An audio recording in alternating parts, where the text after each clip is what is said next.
E aí galera, tudo bem com vocês? Vamos aí para mais uma edição do 6x1 Responde, que é aquele quadro onde vocês fazem perguntas, eu as respondo em vídeo, você vem aqui nos comentários e faz um outro questionamento para que eu responda na próxima edição, e assim a gente vai se retroalimentando até o fim dos tempos. Então desde o início eu peço para você deixar o like no vídeo, se inscrever no canal caso ainda não seja inscrito, usar os comentários para deixar a sua opinião sobre cada um dos temas e também para fazer o seu questionamento para a semana que vem. Esse vídeo é feito com o patrocínio do OneFootball, que é um aplicativo muito completo, tem tudo sobre futebol, e nessa temporada vai mais uma vez transmitir a Bundesliga, tá? Todos os jogos do campeonato alemão ao vivo e de forma gratuita. E para assistir é muito fácil, você só precisa baixar o app pelo link da descrição, ir na aba Jogos, depois na aba Assista. Aí é só escolher o jogo que você quer acompanhar, sem precisar incluir cartão de crédito, nada disso, é totalmente gratuito. O OneFootball está disponível tanto para Android quanto para iOS, e o link para você baixá-lo está aqui na descrição do vídeo. Começo com a pergunta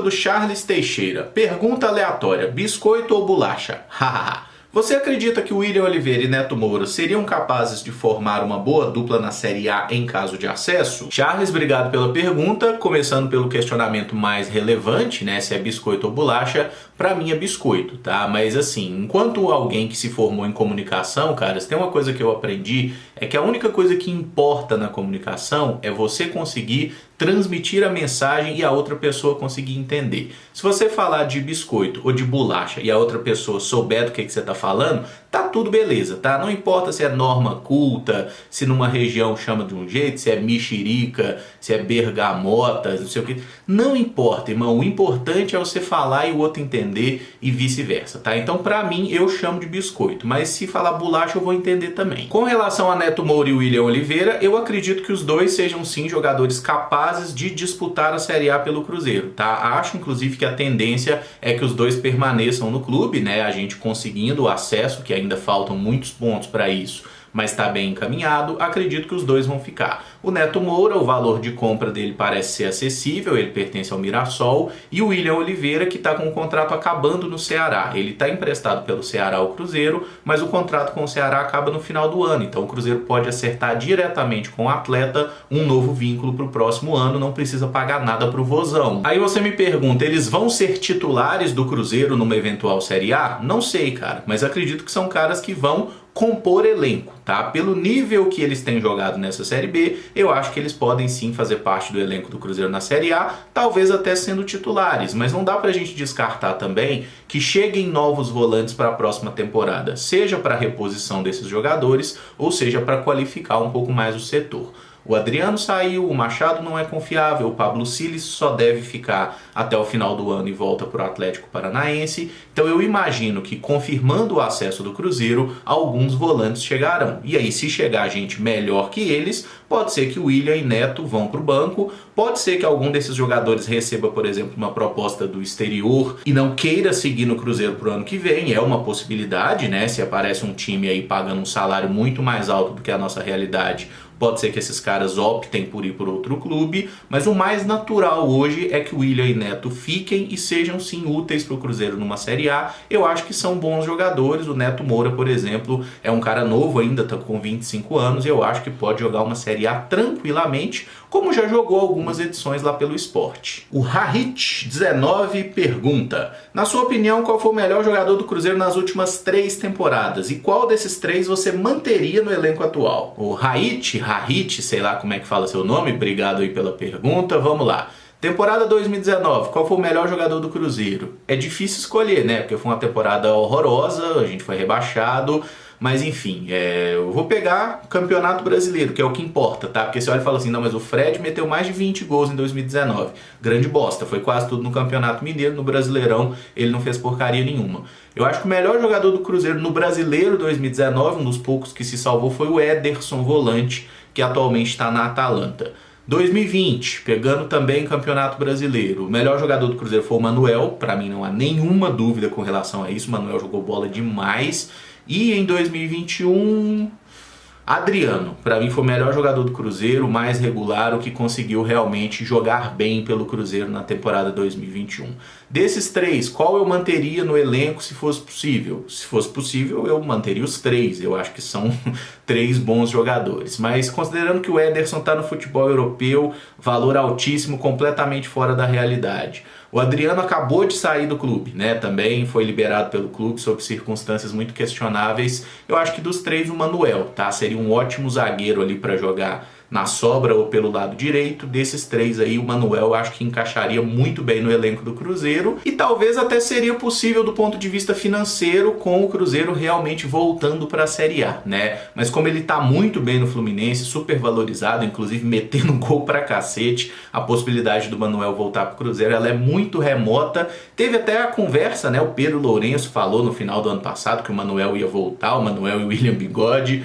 Não foi o que aconteceu, né? Mas assim, acho o Manuel um ótimo zagueiro, mas sinceramente, até pela idade, por ele ter uma história aqui no Cruzeiro, nem ele eu voltaria, cara. Acho que a gente tem que olhar pra frente, sabe? Assim, eu gosto do Manuel, gosto do Adriano, gosto do Ederson, mas vamos olhar pra frente. O Rafael Gomes Casarini pergunta: Emerson, um retorno do Rafael Luiz, lateral direito, que foi pro Red Bull Bragantino. O que você acha? Seria uma boa? Rafael, obrigado pela pergunta. Eu não sei exatamente o que aconteceu com o seu xará, né, o Rafael Luiz, porque assim, me parece ser um bom exemplo de um jogador que teve uma carreira bem estragada aí pelos seus empresários. O Rafael Luiz era jogador do Sport, o Sport que na época estava na Série A, inclusive ele vinha sendo aproveitado em algumas partidas lá do time principal. Aí um grupo de empresários comprou o jogador e colocou no Cruzeiro, né? O Cruzeiro estava em 2020 na Série B. O Rafael fez ali umas 15 partidas pelo Cruzeiro, teve um desempenho assim bem mediano, né? Ele não se destacava positivamente, mas também não era um jogador que estava abaixo dos outros laterais do elenco, com a vantagem que era um jogador muito novo, né, de potencial, inclusive era lateral direito da seleção brasileira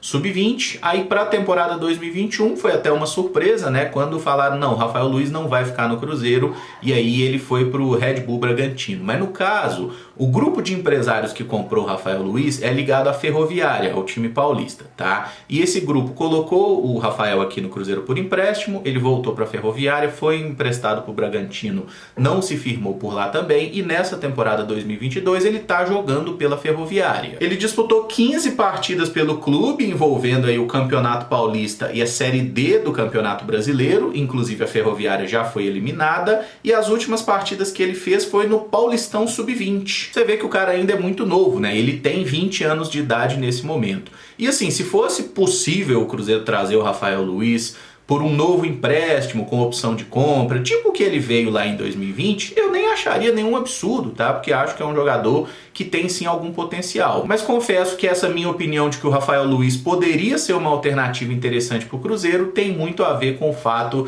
de que o Rômulo deve ser o nosso ala direito nesse jogo contra a Tombense, algo que tem me causado muito medo, né? Porque o poçante gasolina ainda não chegou, deve demorar um pouco, e a gente tá sem o Giovani e sem o Léo Paz lesionados. O Gabriel Furtado pergunta: Pedro Raul do Goiás seria uma boa contratação para 2023? Gabriel, obrigado pela pergunta. Pelo que o Pedro Raul tá jogando no Goiás, sem dúvida seria sim uma boa alternativa para o Cruzeiro, tá? Só que financeiramente é uma negociação bem complicada e bem improvável que o Cruzeiro entre nesse esquema aí, até porque tem muita gente interessada nele. Nessa temporada 2022, o Pedro Raul jogou 34 partidas pelo Goiás, marcou 18 gols e deu uma assistência. Considerando apenas o Campeonato Brasileiro, são 18 jogos e 11 gols. O Pedro pertence ao Kashiwa Reysol do Japão e está atuando no Goiás nessa temporada por empréstimo, tá? E pelo que eu vi, o time japonês aceitou uma proposta de 2,5 milhões de dólares lá de um clube da França, do Auxerre,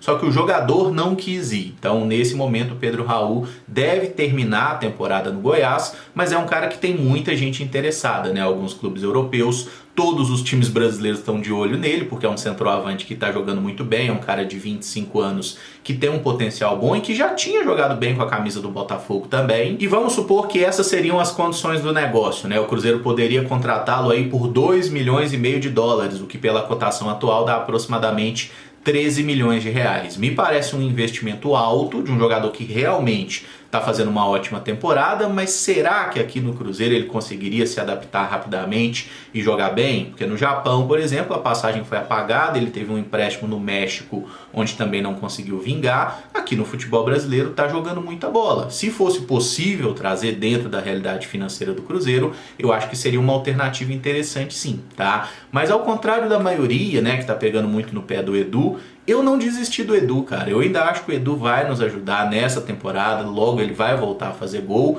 e eventualmente vai disputar a Série A pelo Cruzeiro e pode ajudar também. É claro, talvez ele não consiga ser titular absoluto. Inclusive eu não gosto que ninguém seja titular absoluto. Eu acho positivo que exista disputa por posição. Mas a gente tem alguns bons atacantes aí. Se fosse possível trazer o Pedro Raul, seria ótimo. Mas eu acho um negócio muito difícil até pela concorrência. O Juan Carlos Pereira Faria pergunta: Paulo Pessolano já pode ser considerado o melhor treinador estrangeiro da história do Cruzeiro? Um abraço. Abraço, Juan. Obrigado aí pela pergunta. Sim, o Pessolano já pode ser considerado o melhor treinador estrangeiro da história do Cruzeiro, mas aí vale a pena pontuar que a concorrência é muito fraca, mano. O primeiro técnico gringo da história do Cruzeiro foi Ricardo Dias, que trabalhou no clube em 1953. Foram 13 partidas no Cruzeiro, com 5 vitórias, 3 empates e 5 derrotas. Posteriormente, em 1955, Filpo Núñez foi treinador do Cruzeiro. Ele trabalhou em 17 partidas, com 7 vitórias, 3 empates e 7 derrotas. Em 1970, ele retornou ao clube e treinou o Cruzeiro em mais 12 jogos, com 4 vitórias, 3 empates e 5 derrotas. Por fim, em 2016, o português Paulo Bento esteve aqui no Cruzeiro, trabalhando em 17 partidas, com 6 vitórias, 3 empates e 8 derrotas. Até o momento que eu gravo esse vídeo, o Pessolano treinou o Cruzeiro em 41 partidas, com 26 vitórias, 5 empates e 10 derrotas. Então, até considerando o aproveitamento de todos os envolvidos aí, o Pessolano já é o melhor treinador estrangeiro da história do Cruzeiro, né? Os outros tiveram passagens bem curtas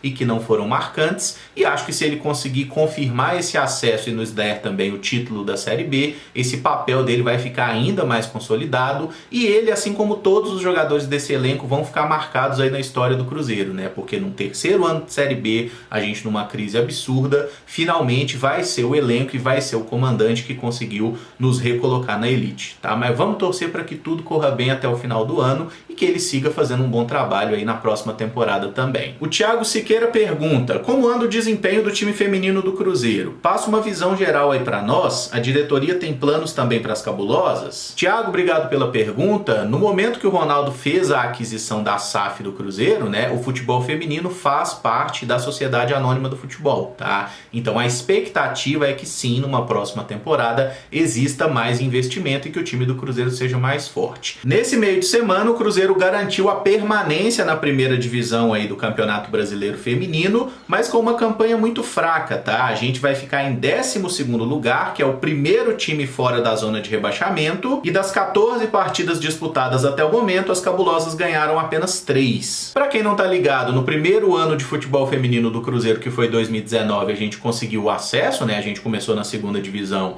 subiu para a primeira como vice-campeão, e aí nos 3 anos, né, 2020, 21 e 22, em todos os 3 o Cruzeiro brigou até a reta final contra o rebaixamento, fez campanhas muito fracas, mas convenhamos que o investimento do Cruzeiro no futebol feminino é muito baixo realmente, tanto que a gente perdeu praticamente todas as melhores jogadoras nos últimos anos. Então tem mais um último jogo aí do Campeonato Brasileiro, né, que as meninas não vão para frente nem para trás, não tem como ganhar nem perder posição, é basicamente para cumprir tabela. O Campeonato Mineiro ainda não saiu a tabela, tá? Mas deve ser aí a partir de setembro a disputa do Campeonato Estadual, e vamos ver se elas conseguem recuperar o título, porque nos 2 últimos anos o nosso rival Atlético Mineiro que ganhou. E até ano passado eu falava bastante sobre o futebol feminino aqui no canal, e eu não estou fazendo isso esse ano por um motivo muito simples: eu não estou assistindo os jogos, tá? Eu tive uma série de problemas de saúde na vista, depois do Covid, sequelas e tudo mais. Então eu estou assistindo muito menos jogos do que eu assistia até ano passado, né? É uma questão de que realmente você tem que abrir mão de alguma coisa, velho. Não tem como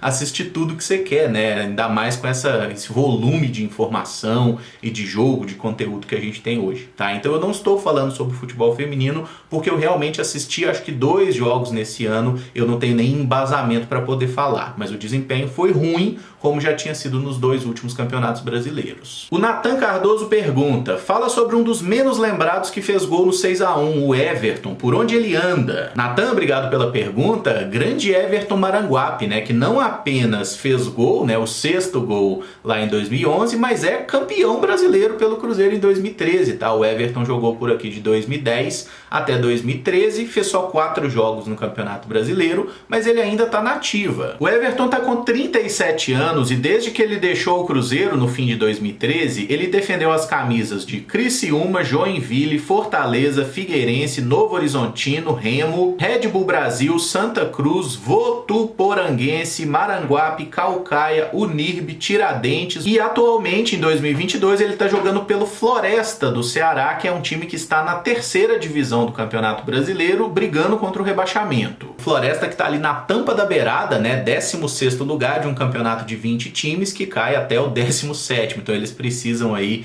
ir bem nas últimas 2 rodadas para não serem rebaixados. E achei interessante que nesse elenco do Floresta tem outro jogador que foi campeão brasileiro pelo Cruzeiro em 2013, mas não contente, ele foi também campeão mineiro em 2014 e campeão brasileiro em 2014, que é o Luan. Ele mesmo, Luanel Messi, que depois do Cruzeiro passou por Palmeiras, Atlético Paranaense, Al Sharjah, Red Bull Brasil, América Mineiro, Sport, Oeste, Atibaia e Portuguesa. E uma coisa que esses dois jogadores têm em comum é que eles acabaram em algum momento disputando posição naquele Cruzeiro de 2013, né? Ali na lateral esquerda, o titular era o Egídio, inclusive no Campeonato Mineiro existiu uma disputa entre Egídio e Everton, depois aí o Egídio se firmou como titular, mas eventualmente quando não tinha o Egídio, o Luan, que era um atacante, né, como era muito forte e não fazia muitos gols também, ele era aproveitado como lateral. Acabou que o Luan deixou o Cruzeiro no meio de 2014, mas faz parte também do elenco campeão brasileiro, e o Everton tinha saído um pouco antes. Grandes craques aí, o Everton que fez aquele gol em 2011, mas convenhamos que era um jogador assim bem ruinzinho, né? Eu nunca fui fã do futebol dele não, embora tenha feito uns gols muito bonitos. Em 2010 tem um que ele mete pegando de primeira e tal. Teve seus momentos, tá aí dando seus rolezinhos ainda. E eu encerro o vídeo por aqui. Se você gostou, eu peço que deixe o like, se inscreva no canal caso ainda não seja inscrito e use os comentários para deixar as suas opiniões sobre cada um dos assuntos. Amanhã a gente volta com os vídeos de notícia. Muito obrigado por acompanhar, um abraço e até o próximo vídeo. Valeu!